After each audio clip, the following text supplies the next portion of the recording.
Carlos Tevez no tenía que llegar a adulto, y mucho menos a convertirse en una estrella mundial del fútbol, porque antes de cumplir un año ya había sobrevivido a algo que normalmente mata.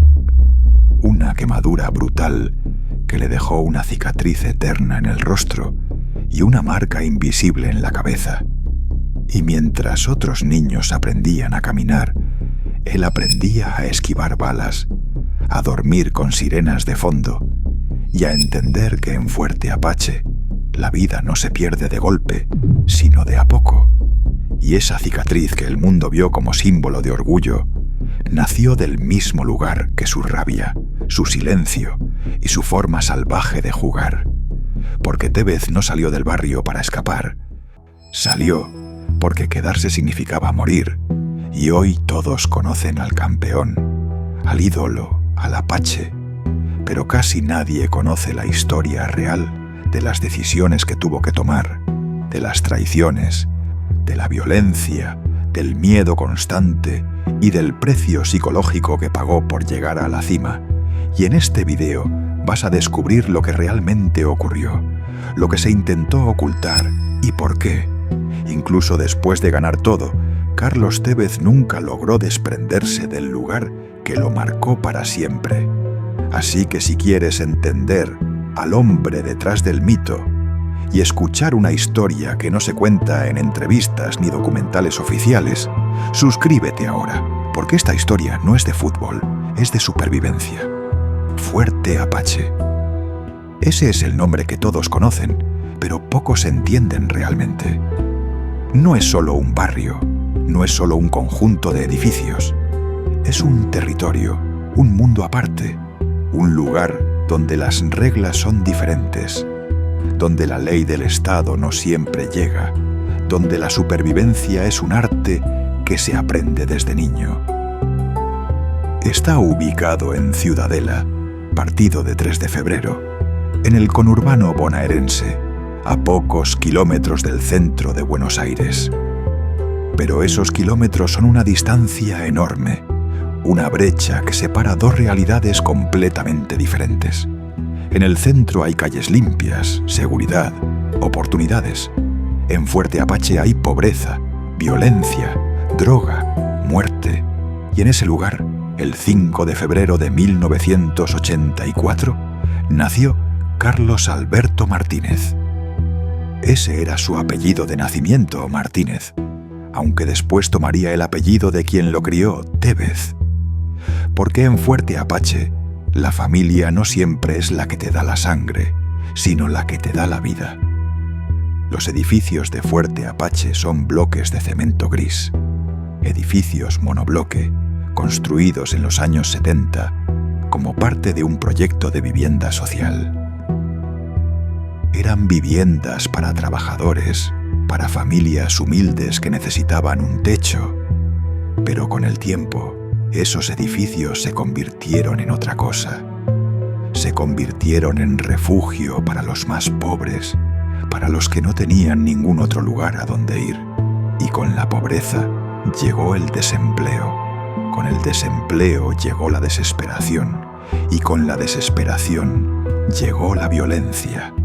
Fuerte Apache se convirtió en un lugar donde la policía entraba con miedo, donde los tiroteos eran parte de la banda sonora diaria, donde los chicos crecían viendo cosas que ningún niño debería ver. Y Carlos creció ahí, no de visita, no de paso. Creció ahí, en el corazón de todo eso. Su infancia fue dura desde el principio. Según se contó, Carlos no fue criado por sus padres biológicos.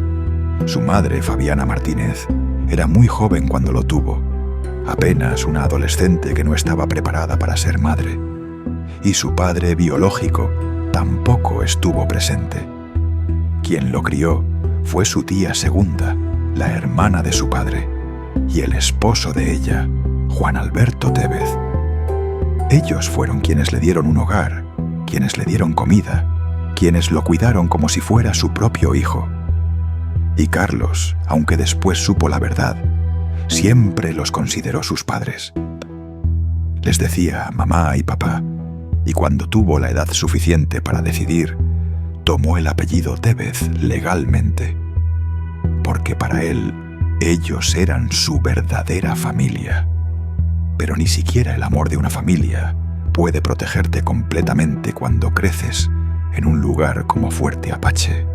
Carlos vivía en uno de esos edificios grises, en un departamento pequeño donde no había lujos, donde el agua caliente no siempre funcionaba, donde las paredes tenían humedad y a veces las ventanas no cerraban bien. Compartía ese espacio con varios hermanos y primos, todos durmiendo en la misma habitación, todos compartiendo lo poco que había. No había juguetes caros, no había ropa de marca, no había vacaciones ni salidas al cine, pero había algo que Carlos sí tenía: un balón de fútbol, o mejor dicho, cualquier cosa que pudiera rodar y servir como balón. Porque en Fuerte Apache, los chicos no esperaban a tener el balón perfecto para jugar.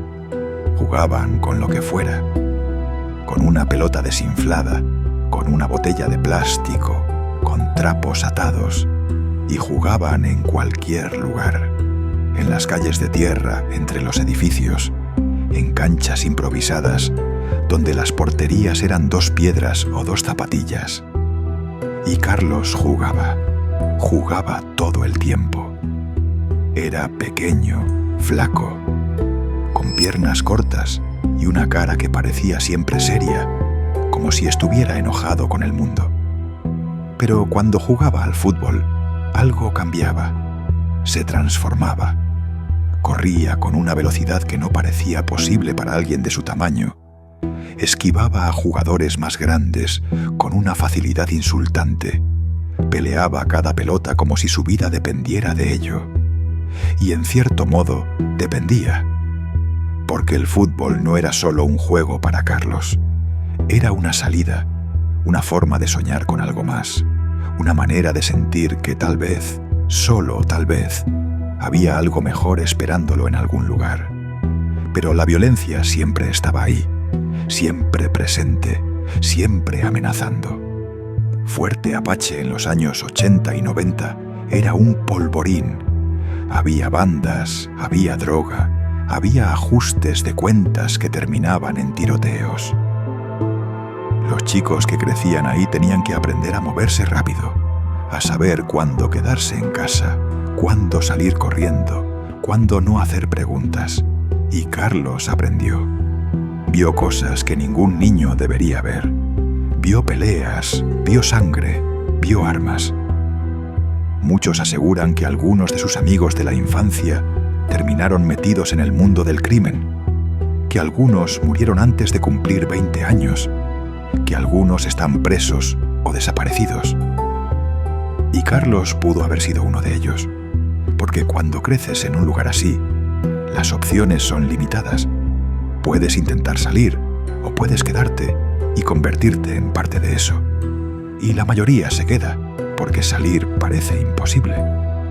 Pero Carlos tenía algo que muchos no tenían, un talento extraordinario. Y ese talento fue visto. A los 11 años fue reclutado por las inferiores de Boca Juniors. Boca, el club más grande de Argentina, el club de los barrios populares, el club que representaba a los que venían de abajo. Para cualquier chico del conurbano, llegar a Boca era el sueño máximo, la oportunidad de cambiar de vida. Y Carlos llegó, pero llegar no significa quedarse, porque en las inferiores de Boca había cientos de chicos, todos con talento, todos con hambre, todos compitiendo por un lugar en el primer equipo. Y la mayoría no lo lograba. La mayoría terminaba volviendo a su barrio, con el sueño roto, con la certeza de que no había otra salida. Carlos no iba a ser uno de esos. No podía serlo, porque para él el fútbol no era solo un sueño, era una necesidad. Era la única forma de sacar a su familia de la pobreza, de darles una vida mejor, de demostrar que sí se podía salir de Fuerte Apache. Entrenaba más que nadie, corría más que nadie, peleaba cada pelota como si fuera la última.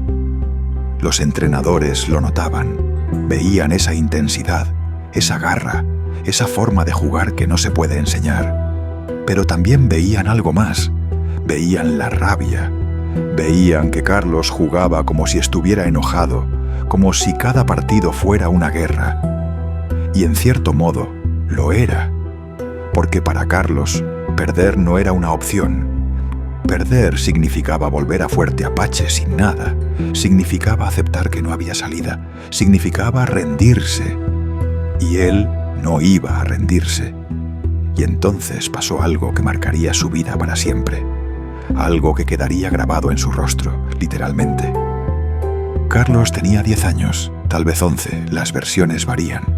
Estaba en su barrio jugando con otros chicos, haciendo lo que siempre hacía. Y según se contó, hubo un accidente. Una olla con agua hirviendo cayó sobre él, quemándole el lado izquierdo de la cara y parte del cuello. Fue un dolor indescriptible, un momento de pánico absoluto. Lo llevaron al hospital, le hicieron curaciones, intentaron salvar su piel. Pero las quemaduras eran graves, de 3er grado. Y cuando finalmente sanó, cuando las heridas cerraron, lo que quedó fue una cicatriz grande, visible, imposible de ignorar. Una marca que cubría parte de su rostro y que lo acompañaría el resto de su vida. Pero la historia oficial, la del agua hirviendo, nunca convenció a todos. Algunas versiones dicen que fue un accidente doméstico, como se dijo públicamente.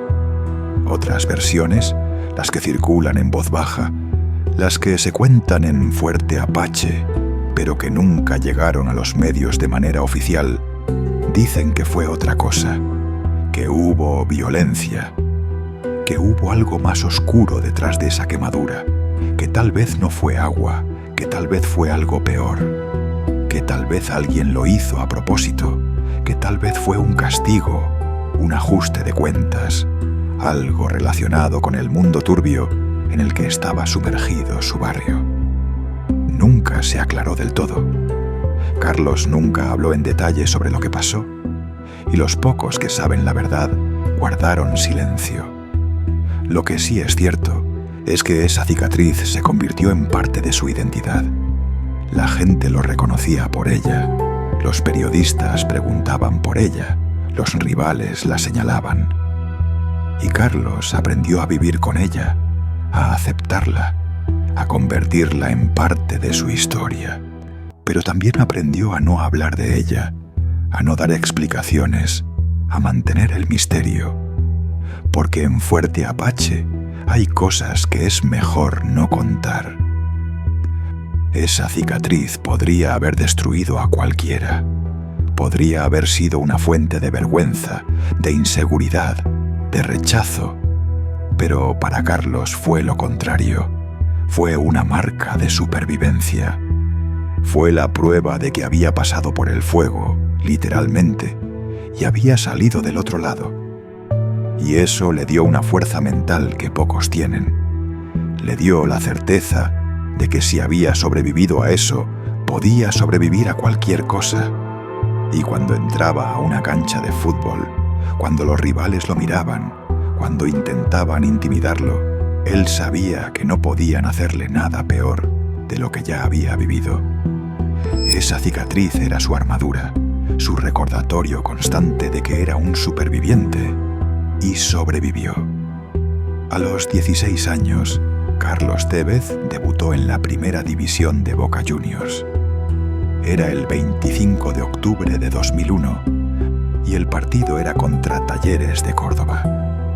Carlos entró desde el banco, jugó unos minutos y dejó claro que había llegado para quedarse. No era el jugador más técnico, no era el más elegante, no era el que hacía las jugadas más bonitas, pero era el más intenso, el más comprometido, el que corría durante 90 minutos sin parar, el que peleaba cada pelota como si fuera la última. Y eso conectó con la gente. Porque los hinchas de Boca no buscan jugadores perfectos, buscan jugadores con corazón, con garra, con pasión. Y Carlos tenía todo eso y más. En los años siguientes, Carlos se convirtió en ídolo de Boca. Ganó títulos, marcó goles importantes, fue parte de equipos memorables. Pero lo que más se recuerda es su entrega, su forma de jugar que no conocía el descanso, su manera de representar todo lo que Boca significa: humildad, sacrificio, lucha. Y la gente lo adoraba.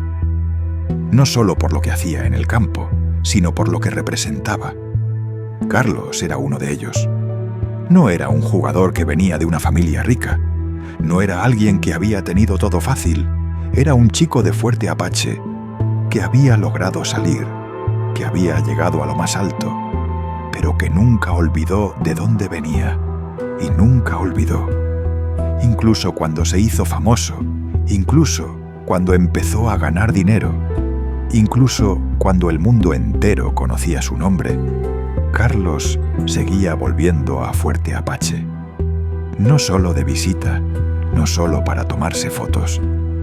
Volvía porque ese era su lugar, porque ahí estaba su familia, porque ahí estaban las personas que lo conocieron antes de ser Carlos Tevez, cuando era solo Carlitos, el chico flaco que jugaba al fútbol en las calles de tierra. Y eso generó algo contradictorio. Por un lado, había admiración. La gente del barrio lo veía como un héroe, como la prueba de que sí se podía salir, de que los sueños no eran solo para los ricos. Pero por otro lado, había peligro. Porque volver a Fuerte Apache cuando eres famoso, cuando tienes dinero, cuando eres reconocido en todo el mundo, es arriesgado. Muy arriesgado.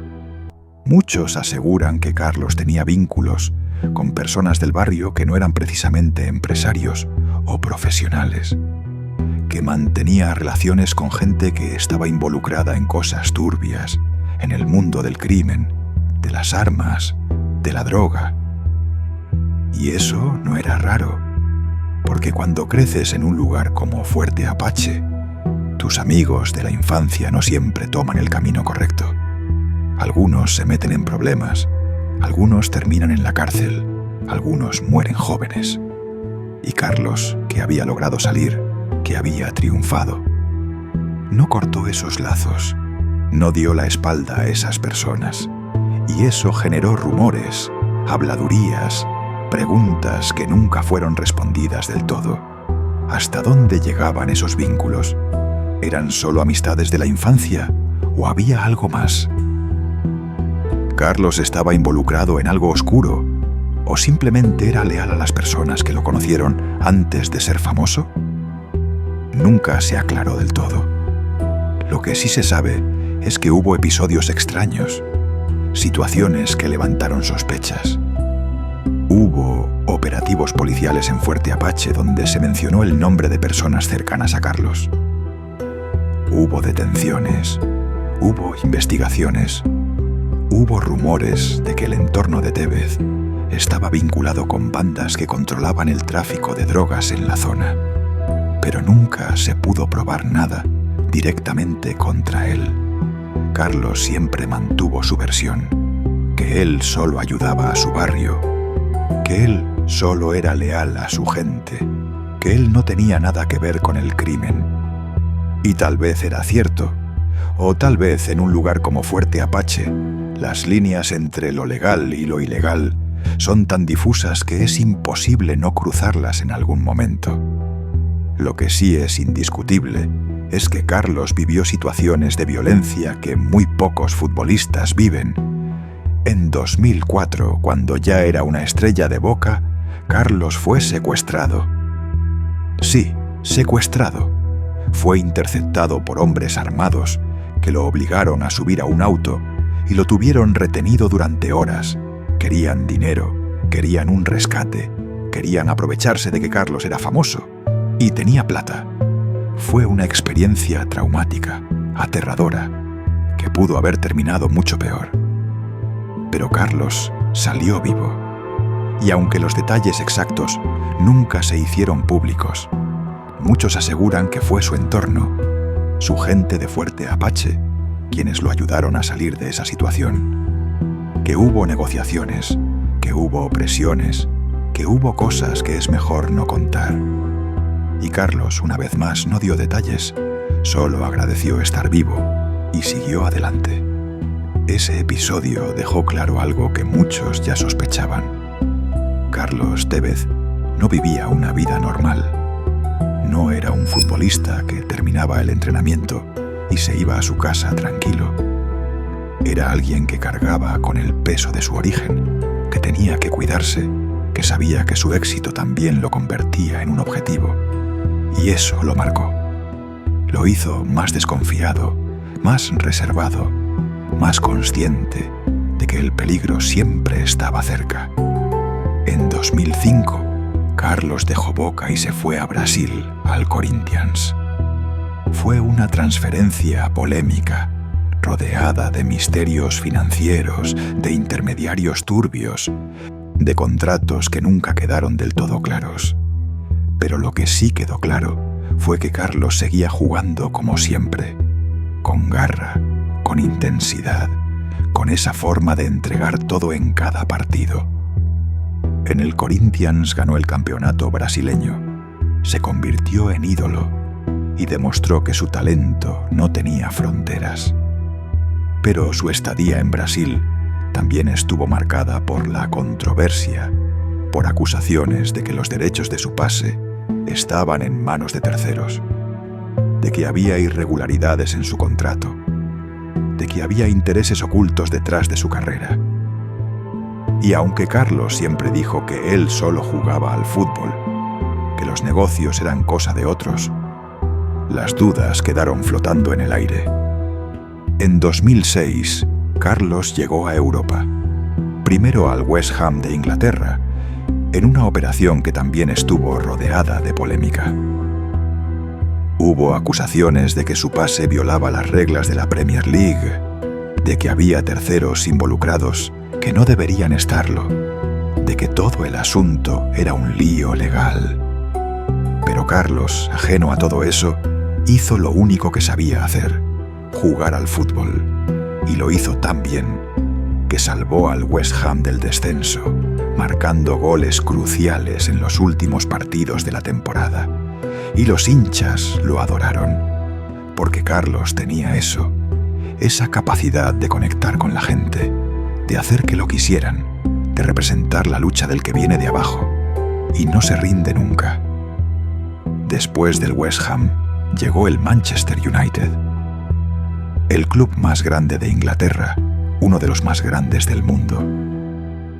Carlos firmó en 2007 y durante 2 años fue parte de un equipo legendario.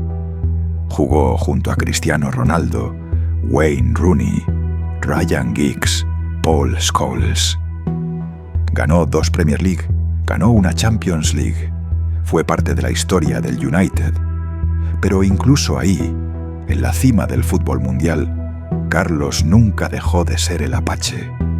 Seguía jugando con esa intensidad, con esa entrega, con esa forma de no dar nada por perdido. Y los hinchas lo respetaban por eso, porque Carlos no era una estrella que se guardaba para los partidos importantes. Carlos daba todo en cada partido, contra cualquier rival, en cualquier circunstancia. Pero su tiempo en el United terminó de manera amarga. En 2009, el club decidió no hacer permanente su traspaso. Carlos se sintió rechazado, sintió que no lo valoraban lo suficiente, que después de todo lo que había dado, lo dejaban ir sin más. Y eso lo dolió, porque Carlos era alguien que valoraba la lealtad por encima de todo, y sentía que el United no había sido leal con él. Entonces tomó una decisión que muchos consideraron una traición.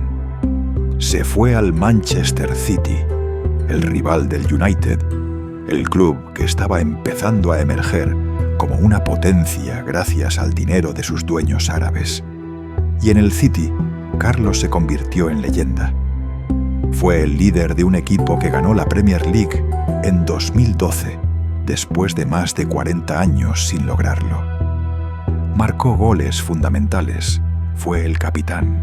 Fue el símbolo de un club que estaba construyendo su historia. Y los hinchas del City lo adoraban. Le cantaban canciones, le hacían murales, lo consideraban uno de los suyos, porque Carlos, una vez más, representaba lo que ellos querían ver: lucha, pasión, entrega. Pero su tiempo en el City también tuvo momentos oscuros. En 2011, en un partido contra el Bayern Múnich, Carlos se negó a entrar como suplente. El entrenador, Roberto Mancini, le pidió que calentara para ingresar al campo, y Carlos se negó. Fue un momento de tensión enorme, captado por las cámaras, visto por millones de personas. Carlos se quedó sentado en el banco con los brazos cruzados, desafiando al entrenador, y después del partido explotó el escándalo. Carlos fue suspendido, multado, apartado del equipo durante semanas. Hubo quienes dijeron que era un indisciplinado, que era un problema, que su ego era más grande que el equipo. Otros dijeron que era un hombre de carácter, que no aceptaba ser humillado, que tenía orgullo. Y tal vez ambas cosas eran ciertas, porque Carlos era complejo, contradictorio, difícil de entender para quienes no conocían de dónde venía. Después de ese episodio, Carlos pidió disculpas, volvió al equipo y siguió jugando. Pero la relación con Mancini nunca fue la misma, y en 2013 Carlos dejó el City y volvió a Italia, a la Juventus. Ganó más títulos, siguió demostrando que su talento no había desaparecido, pero ya no era el mismo. El paso del tiempo, las lesiones, el desgaste de una carrera intensa empezaban a hacer mella, y Carlos sabía que su tiempo en Europa estaba llegando a su fin. En 2015, Carlos Tevez tomó una decisión que sorprendió al mundo del fútbol. Dejó la Juventus, donde ganaba millones de euros, y volvió a Boca Juniors. Volvió al lugar donde todo había empezado, al club de sus amores, al equipo que llevaba en el corazón. Y lo hizo no por dinero, porque en Boca iba a ganar mucho menos, sino porque quería terminar su carrera donde la había empezado, porque quería cerrar el círculo, porque en el fondo nunca había dejado de ser el chico de Fuerte Apache que soñaba con jugar en Boca. Y en Boca, Carlos volvió a ser ídolo. Ganó títulos, marcó goles, fue el capitán del equipo. Y los hinchas lo adoraban, porque Carlos representaba todo lo que Boca significa. Pero su regreso no estuvo exento de polémicas. En 2017, Carlos dejó Boca otra vez y se fue a China, al Shanghai Shenhua, donde le ofrecieron un contrato millonario que lo convirtió en uno de los futbolistas mejor pagados del mundo. Y muchos lo criticaron por eso. Dijeron que había traicionado a Boca por dinero, que había demostrado que al final todo era una cuestión de plata. Carlos se defendió diciendo que tenía que pensar en su familia, en su futuro, en asegurar el bienestar de los suyos. Pero el daño estaba hecho. Muchos hinchas se sintieron decepcionados, traicionados. En 2018, después de un año en China, Carlos volvió a Boca otra vez y volvió a ganarse el cariño de la gente. Jugó algunos años más, ya con más de 35 años, ya sin la velocidad de antes, pero con la misma entrega, con el mismo corazón. Y en 2021, finalmente, se retiró. Su último partido fue en junio de ese año, en La Bombonera, el estadio de Boca, rodeado de miles de hinchas que lo despedían entre lágrimas y aplausos. Fue un final emotivo, un cierre apropiado para una carrera extraordinaria. Pero la historia de Carlos Tevez no terminó con su retirada como jugador. En 2023, Carlos se convirtió en entrenador. Y no de cualquier equipo. Se convirtió en entrenador de Independiente, uno de los clubes grandes de Argentina. fue una decisión arriesgada, porque pasar de jugador a entrenador no es fácil, y muchos grandes jugadores fracasan en el banco. Pero Carlos, una vez más, demostró que no le tiene miedo a nada. Y aunque su paso por Independiente fue breve, dejó claro que quería seguir vinculado al fútbol, que no era de los que se retiran y desaparecen, era de los que siguen peleando, siguen intentando, siguen demostrando que vienen de abajo y que no se rinden nunca. Pero detrás de toda esa carrera gloriosa, detrás de todos esos títulos y todos esos goles, siempre estuvo la sombra de Fuerte Apache.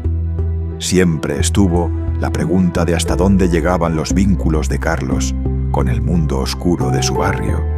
Siempre estuvieron los rumores, las acusaciones, las sospechas. Y Carlos nunca dio explicaciones claras.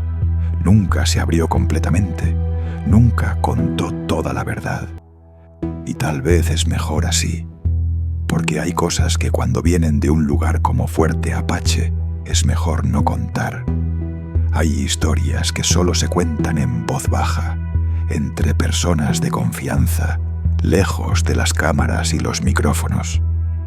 Lo que sí es claro es que Carlos Tevez es un superviviente. Sobrevivió a la pobreza, sobrevivió a la violencia, sobrevivió a las quemaduras que le dejaron esa cicatriz en el rostro, sobrevivió a un secuestro, sobrevivió a las críticas, sobrevivió a las polémicas. Y no solo sobrevivió, triunfó. Llegó a lo más alto del fútbol mundial, jugó en los mejores clubes, ganó los títulos más importantes, se convirtió en leyenda. Pero nunca dejó de ser el Apache, nunca dejó de ser el chico de Fuerte Apache, que salió con un balón bajo el brazo y el sueño de ser alguien.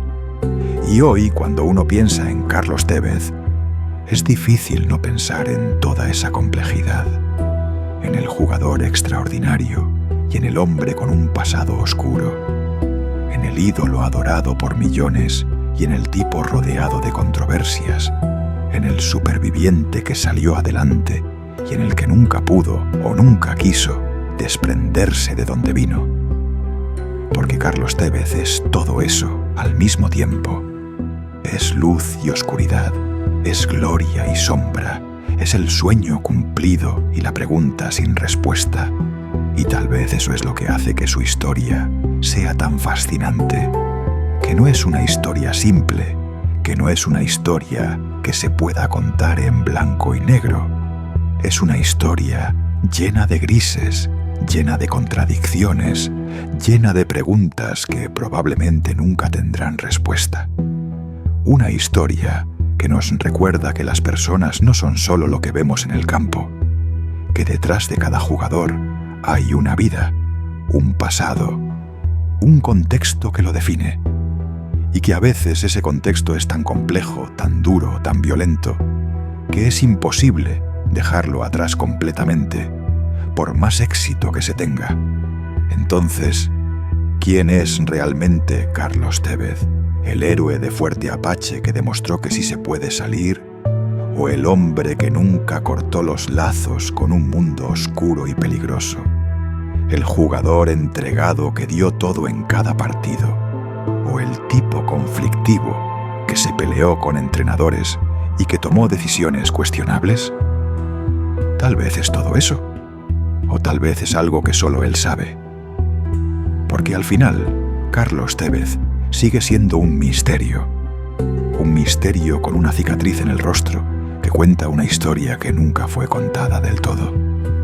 Una historia que comenzó en el barro de Fuerte Apache y que llegó hasta las canchas más importantes del mundo.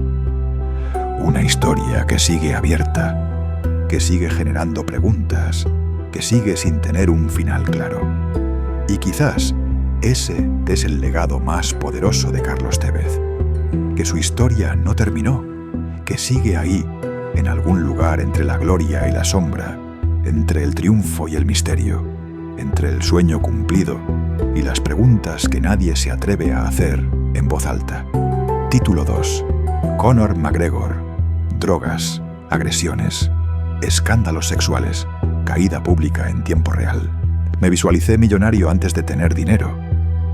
Eso dijo Conor McGregor cuando todavía nadie fuera de Dublín sabía quién era. Y esa frase es la clave de todo el problema, porque no habla solo de ambición, habla de obsesión, de una mente que se adelantó al éxito sin preparar el impacto. Y cuando el dinero llegó, cuando llegaron los cinturones, los focos y el poder absoluto sobre un deporte entero, nadie estaba preparado para las consecuencias, ni el entorno, ni el propio Conor. Y eso es exactamente lo que vamos a explorar en este vídeo. Cómo se construye un imperio a una velocidad inhumana y qué ocurre psicológicamente cuando no existen límites, cuando el personaje se come al hombre y el éxito deja de ser una meta para convertirse en una amenaza. Porque aquí no vas a ver el resumen de peleas ni los discursos conocidos. Vas a descubrir las decisiones invisibles, los excesos, los puntos de quiebre y las señales que muchos ignoraron mientras el mundo lo aplaudía. Así que si has llegado buscando entender cómo alguien puede pasar de no tener nada a tenerlo todo y aún así perder el control, quédate hasta el final.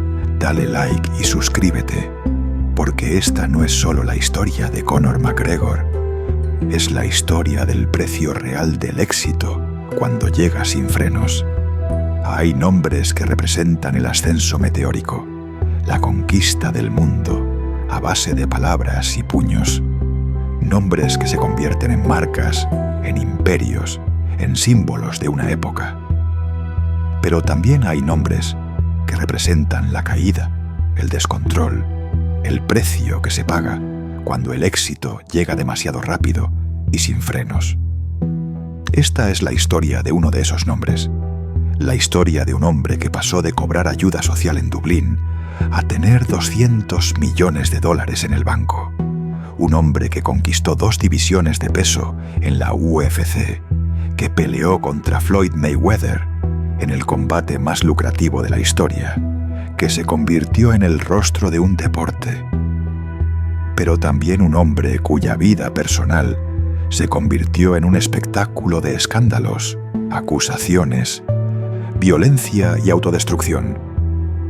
Esta es la historia de Conor McGregor, el hombre que tuvo el mundo en sus manos y que no supo o no quiso sostenerlo. Dublín, Irlanda, 1988. Conor Anthony McGregor nació el 14 de julio en Crumlin, un barrio de clase trabajadora al sur de la ciudad. No era un lugar de extrema pobreza como Fuerte Apache, pero tampoco era un lugar de oportunidades abundantes. Era un barrio normal, de familias normales, donde la gente trabajaba duro para llegar a fin de mes. Su padre, Tony, trabajaba como taxista. Su madre, Margaret, hacía lo que podía para mantener la casa en orden y cuidar de Conor y sus 2 hermanas. No había lujos, no había caprichos, pero había estabilidad, había amor, había una familia unida que intentaba darles lo mejor a sus hijos. Conor era un niño inquieto, lleno de energía, con una personalidad que desde pequeño destacaba.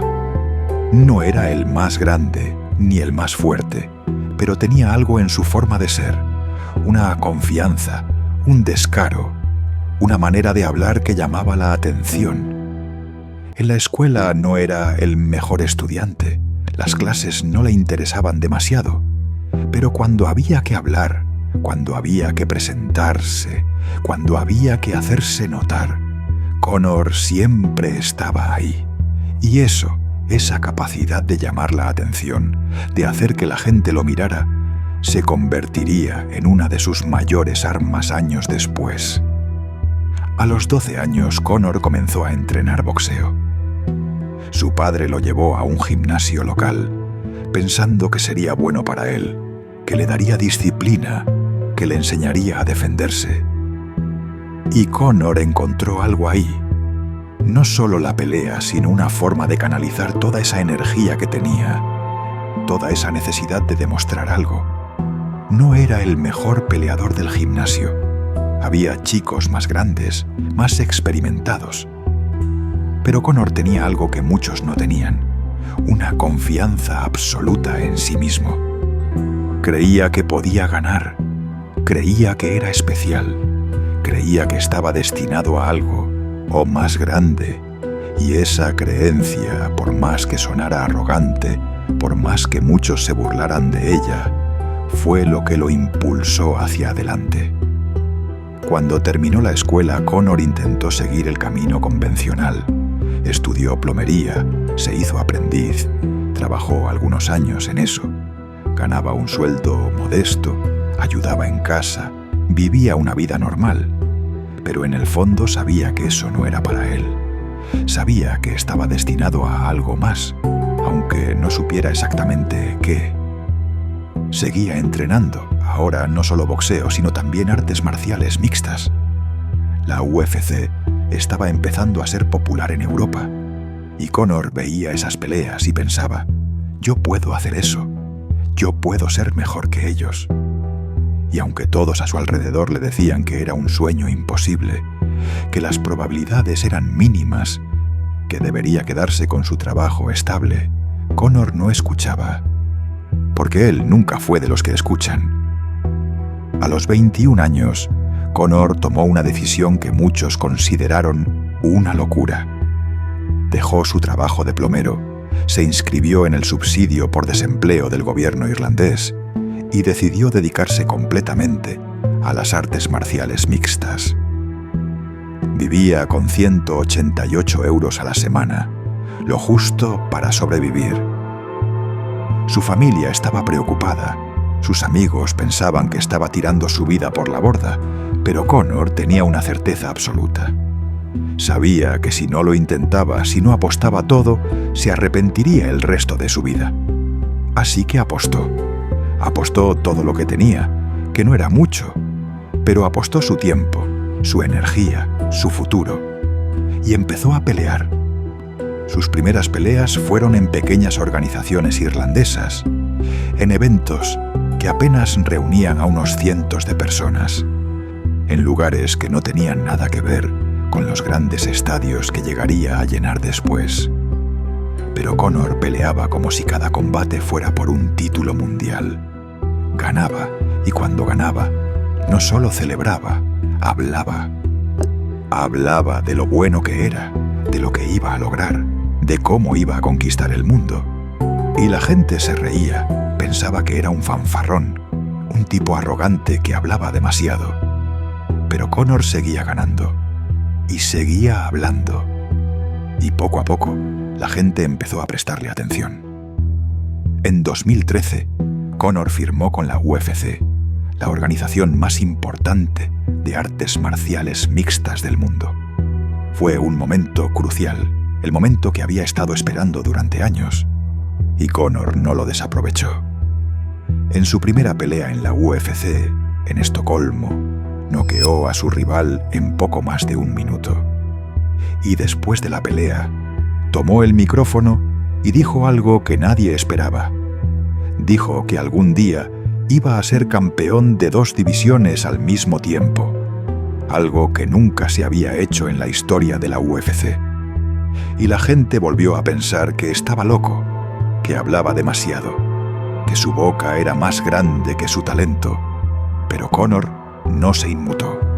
Siguió peleando, siguió ganando, siguió hablando.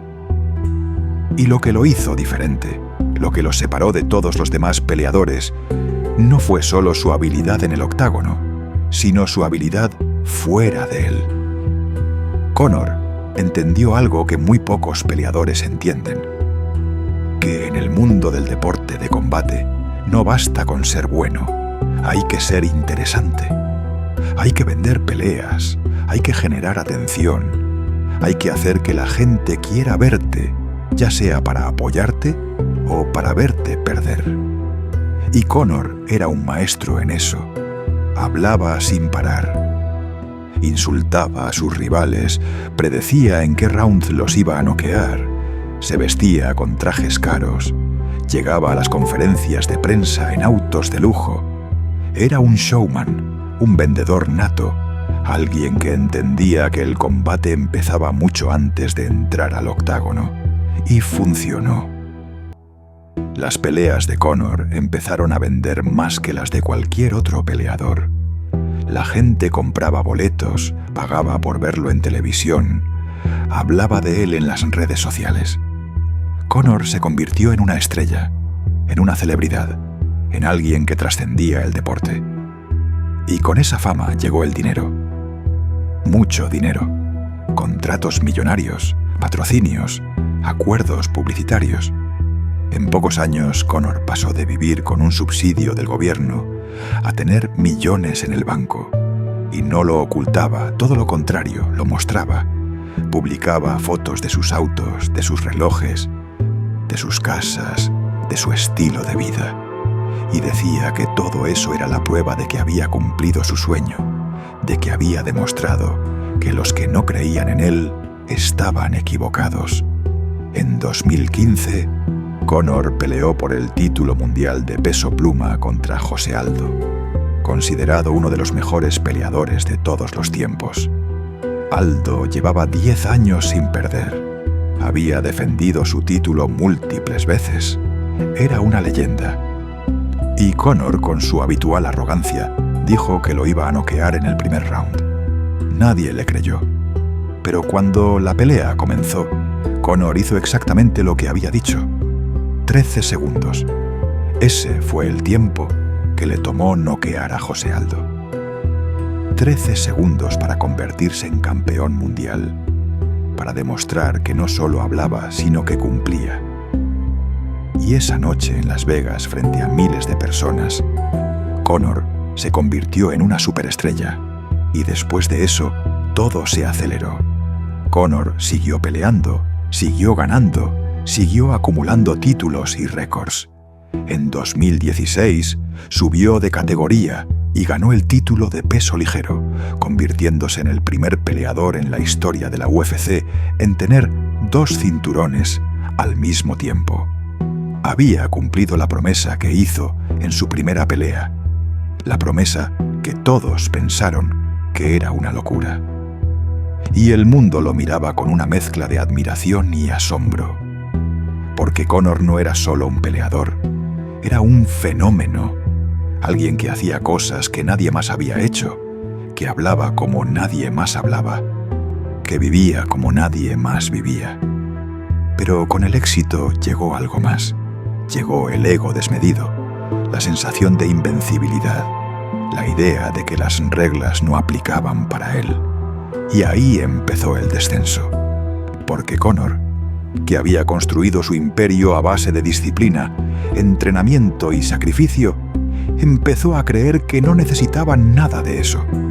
Empezó a creer que su talento era suficiente, que podía hacer lo que quisiera y seguir ganando, y empezó a vivir de una manera que, tarde o temprano, iba a tener consecuencias. Las fiestas se volvieron constantes. Conor aparecía en clubes nocturnos rodeado de alcohol, de mujeres, de lujo desmedido. Publicaba videos bebiendo whisky, su propia marca de whisky que había lanzado y que le había dado aún más millones.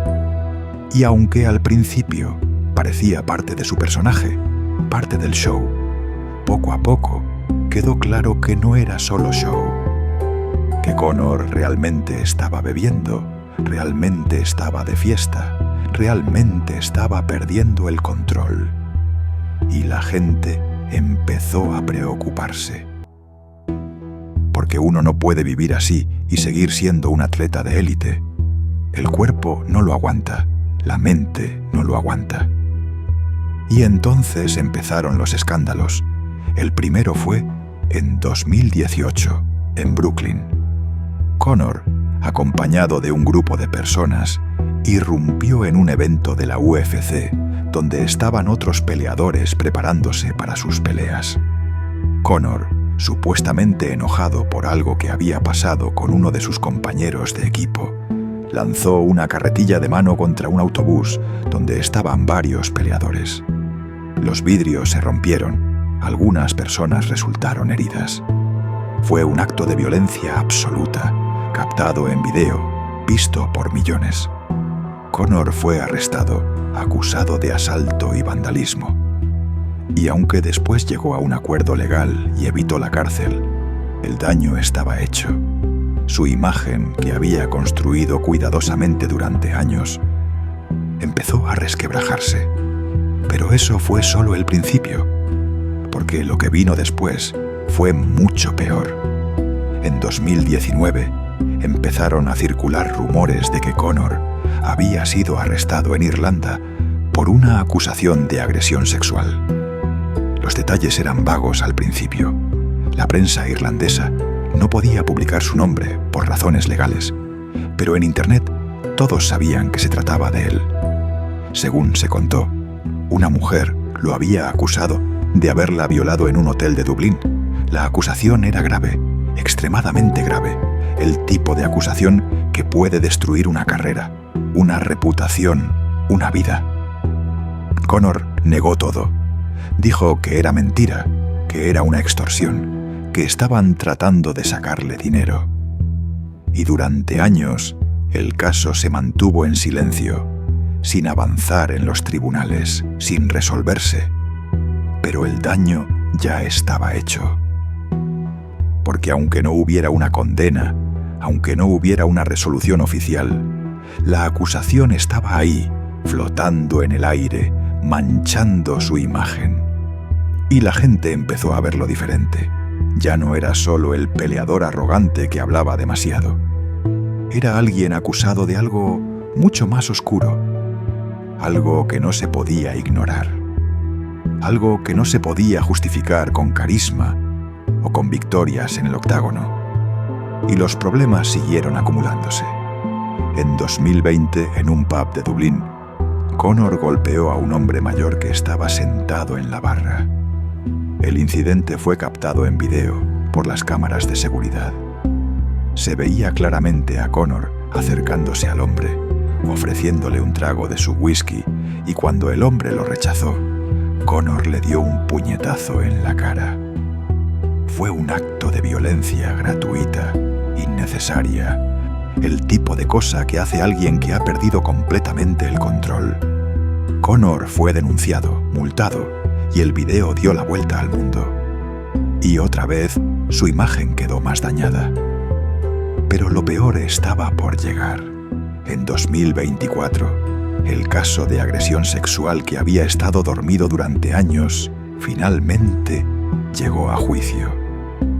No fue un juicio penal. La fiscalía había decidido no presentar cargos por falta de pruebas suficientes. Pero la mujer que lo acusaba decidió llevar el caso a un tribunal civil. Y ahí, frente a un jurado, se presentaron los detalles. La mujer, Nikita Hunt, testificó que Conor la había atacado violentamente, que la había golpeado, que le había causado heridas físicas severas. Presentó evidencia médica, fotos de moretones, testimonios de personas que la vieron después del supuesto ataque, y el jurado, después de escuchar ambas versiones, decidió que Conor era responsable. Lo condenaron a pagar una indemnización millonaria. No fue una condena penal. Conor no fue a la cárcel, pero fue una condena pública.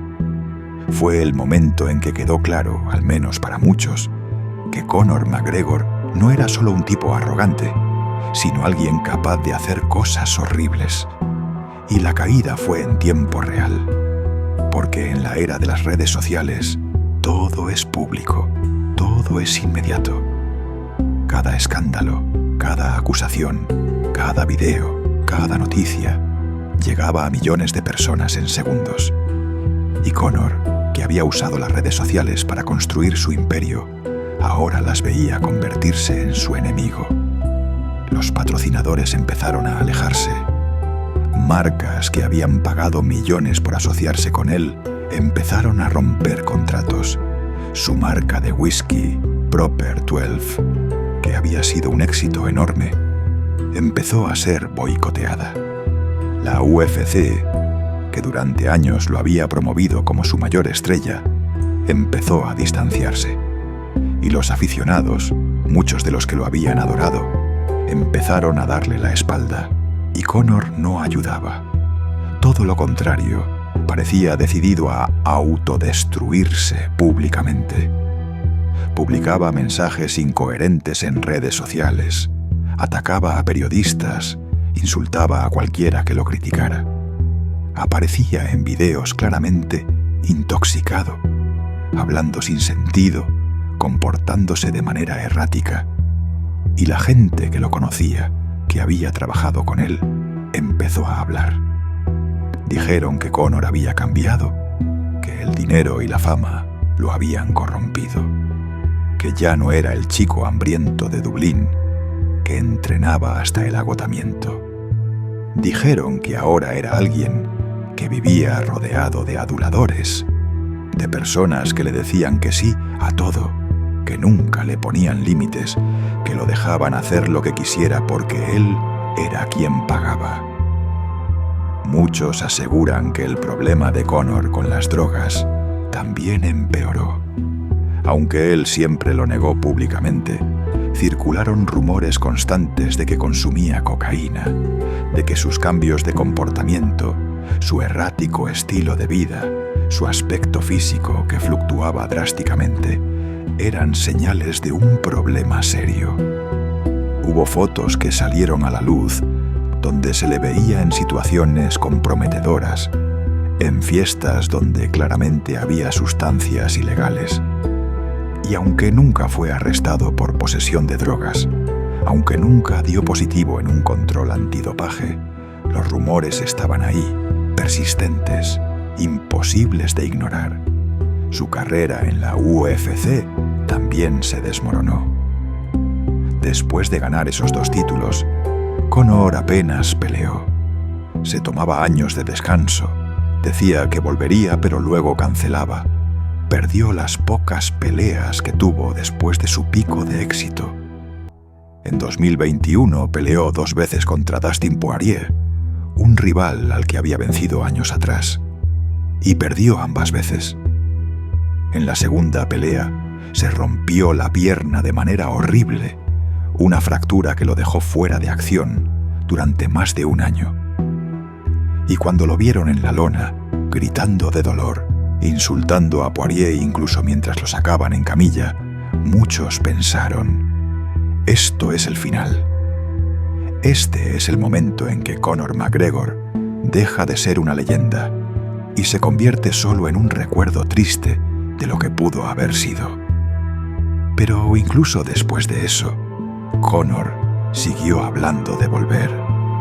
Siguió diciendo que iba a pelear otra vez, que iba a recuperar sus títulos, que iba a demostrar que seguía siendo el mejor. Pero las palabras ya no tenían el mismo peso, porque la gente ya no le creía. Ya no era el joven hambriento que cumplía cada promesa que hacía. Era un hombre de 30 y tantos años, con el cuerpo destrozado por las lesiones, con la reputación destruida por los escándalos, con una carrera que claramente había terminado, aunque él no quisiera admitirlo. Y su vida personal tampoco estaba mejor. Conor tenía una pareja de toda la vida, Dee Devlin, la mujer que había estado con él desde antes de que fuera famoso, desde los días en que vivían con el subsidio del gobierno. Tuvieron hijos juntos, construyeron una familia, pero las acusaciones de infidelidad fueron constantes. Se hablaba de otras mujeres, de fiestas donde Dee no estaba presente, de una vida doble que Conor intentaba ocultar, pero que era cada vez más evidente. Y aunque Dee se mantuvo a su lado públicamente, aunque siguió apoyándolo, era claro que algo se había roto, que la relación no era lo que había sido, que el Conor que ella conoció ya no existía. Lo que salió a la luz después del juicio civil fue aún más perturbador. Testimonios de personas cercanas dijeron que Conor tenía un problema serio con el control, con la ira, con la necesidad de dominar, que cuando bebía, que era frecuente, se volvía agresivo, impredecible, peligroso, que había incidentes que nunca llegaron a la prensa, situaciones que se resolvieron con dinero, con acuerdos de confidencialidad, con silencios comprados. Y uno se pregunta, ¿cuántas historias más hay ahí? ¿Cuántas cosas no sabemos? ¿Cuánto de lo que vemos es solo la punta del iceberg? Porque Conor McGregor no cayó en un día. No fue un error, no fue un momento de locura. Fue un proceso gradual, una acumulación de malas decisiones, de excesos, de una vida sin límites que terminó devorándolo. Y lo más triste es que todo fue público, todo fue documentado, todo fue compartido, todo fue visto por millones de personas en tiempo real. Vimos su ascenso, celebramos sus victorias, repetimos sus frases. Y ahora vemos su caída, leemos sus escándalos, juzgamos sus acciones. Y hay algo profundamente perturbador en eso, en ver a alguien autodestruirse frente a nuestros ojos, en ver cómo el dinero y la fama, las cosas que se supone que deberían hacer feliz a alguien, terminan siendo su perdición. Porque Conor tuvo todo lo que dijo que quería, tuvo el éxito, tuvo el reconocimiento, tuvo la riqueza, pero en algún momento del camino perdió algo más importante, perdió el control, perdió el rumbo, perdió la capacidad de distinguir entre el personaje que había creado y la persona que realmente era. Y tal vez ese es el problema con crear un personaje tan grande, tan exagerado, tan alejado de la realidad, que llega un momento en que no sabes dónde termina el personaje y dónde empiezas tú. Conor construyó una imagen de invencibilidad, de alguien que podía hacer lo que quisiera sin consecuencias, de alguien que estaba por encima de las reglas. Y durante un tiempo parecía que era cierto. Parecía que Conor realmente podía hacer lo que quisiera, decir lo que quisiera, vivir como quisiera. Pero las reglas existen por algo, y tarde o temprano alcanzaron a Conor. Hoy, cuando uno piensa en Conor McGregor, es difícil no sentir una mezcla de emociones contradictorias. Porque por un lado es innegable que fue uno de los peleadores más talentosos de su generación, que logró cosas que nadie más había logrado, que cambió el deporte de las artes marciales mixtas para siempre. Pero por otro lado es imposible ignorar todo lo demás. Las acusaciones, los escándalos, la violencia, el descontrol. Y uno se pregunta si vale la pena celebrar el talento cuando viene acompañado de tanto daño, de tanta destrucción, de tanto sufrimiento causado a otros. Nunca se aclaró del todo cuánto de lo que hizo Conor fue producto de la fama, de la presión, del entorno que lo rodeaba, y cuánto fue simplemente quien él era. Si el éxito lo cambió, o si solo reveló cosas que siempre estuvieron ahí. Si es una víctima del sistema que lo creó, o si es simplemente alguien que tomó malas decisiones y debe pagar las consecuencias. Tal vez es un poco de todo. Tal vez Conor es producto de una sociedad que celebra la violencia, que recompensa la arrogancia, que convierte a las personas en productos y luego se sorprende cuando esos productos se rompen. O tal vez Conor es simplemente un hombre que no supo manejar el éxito, que no tuvo la madurez o el apoyo necesario para mantenerse centrado, para recordar quién era antes de que todo cambiara. Porque hay algo en su historia que recuerda a tantas otras historias de deportistas, de artistas, de personas que llegaron demasiado alto, demasiado rápido y no supieron cómo sostenerse ahí. La diferencia es que con Conor todo fue más rápido, más intenso, más público. Su ascenso fue meteórico, pero su caída fue igual de vertiginosa. Y lo peor es que probablemente no ha terminado, porque Conor sigue ahí, sigue publicando en redes sociales, Sigue diciendo que va a volver. Sigue viviendo como si nada hubiera pasado. Y uno no sabe si eso es valentía o negación, si es determinación o simplemente incapacidad de aceptar la realidad. Tal vez Connor realmente cree que puede volver a ser quien fue, que puede recuperar todo lo que perdió. O tal vez sabe que no puede, pero no sabe cómo vivir de otra manera, cómo ser alguien distinto al personaje que creó. Lo que sí es claro es que Conor McGregor dejó una marca en el mundo del deporte. Una marca complicada, contradictoria, imposible de resumir en una sola frase. Fue un genio del marketing, un peleador excepcional, un showman incomparable.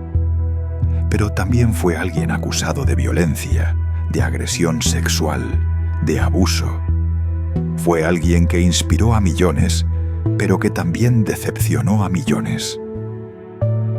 Fue alguien que demostró que se puede salir de la nada y conquistar el mundo, pero también que el mundo puede devorarte si no tienes cuidado.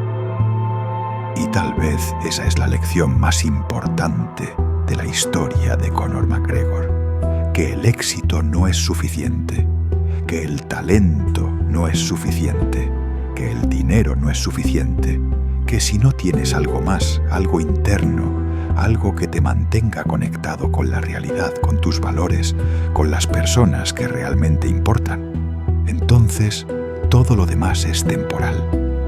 Es una ilusión que puede desaparecer en cualquier momento, dejándote vacío, perdido, destruido.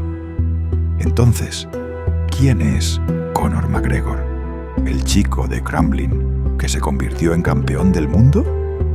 ¿O el hombre acusado de agresión sexual condenado por un jurado? ¿El genio del marketing que cambió un deporte? ¿O el violento que golpeaba a ancianos en bares? ¿La inspiración de millones? ¿O el ejemplo de cómo el éxito puede destruir a una persona? Tal vez es todas esas cosas al mismo tiempo. Tal vez es imposible separar una versión de la otra, porque todas son parte de la misma persona, de la misma historia. Y tal vez esa es la parte más inquietante de todo esto, que no hay un final claro, no hay una conclusión satisfactoria, no hay una lección simple que podamos extraer. Solo hay un hombre que tuvo el mundo en sus manos y que por razones que tal vez ni él mismo entiende completamente, lo dejó escapar, o peor aún, lo destruyó con sus propias manos. Y ahora lo único que queda son las preguntas. Las preguntas sobre qué pudo haber sido diferente, sobre qué decisiones se pudieron haber tomado de otra manera, sobre si había alguna forma de evitar todo esto. Pero las preguntas no tienen respuesta. Y Conor McGregor sigue ahí, en algún lugar entre la gloria pasada y un futuro incierto, entre el héroe que alguna vez fue y el villano en que muchos lo ven ahora. Y mientras el mundo sigue girando, mientras otros peleadores toman su lugar, mientras su nombre se menciona cada vez menos en las conversaciones sobre grandeza deportiva y cada vez más en las conversaciones sobre escándalos y caídas, uno no puede evitar preguntarse si Conor alguna vez se detiene a pensar en todo lo que perdió. Y si lo hace, si se arrepiente de algo, o si simplemente sigue adelante, convencido de que todavía puede recuperarlo todo, de que la historia aún no ha terminado. Aunque para muchos hace tiempo que ya terminó. Tal vez Conor McGregor sí se detenga algunas noches a pensar en todo lo que perdió, en las personas que quedaron atrás, en las decisiones que no se pueden deshacer y en el precio real de haber llegado tan alto tan rápido, o tal vez no, tal vez siga avanzando, convencido de que todavía puede recuperarlo todo y de que su historia aún no ha terminado, aunque para muchos ya lo hizo hace tiempo. Y ahora la pregunta ya no es qué fue de Conor, sino qué hacemos nosotros cuando el éxito, el poder o el ego, empiezan a tomar el control. Así que si esta historia te hizo pensar, dale like, suscríbete y activa la campana, porque aquí no contamos carreras, contamos consecuencias, y cada semana hay una nueva historia que te va a dejar preguntándote dónde empieza realmente la caída.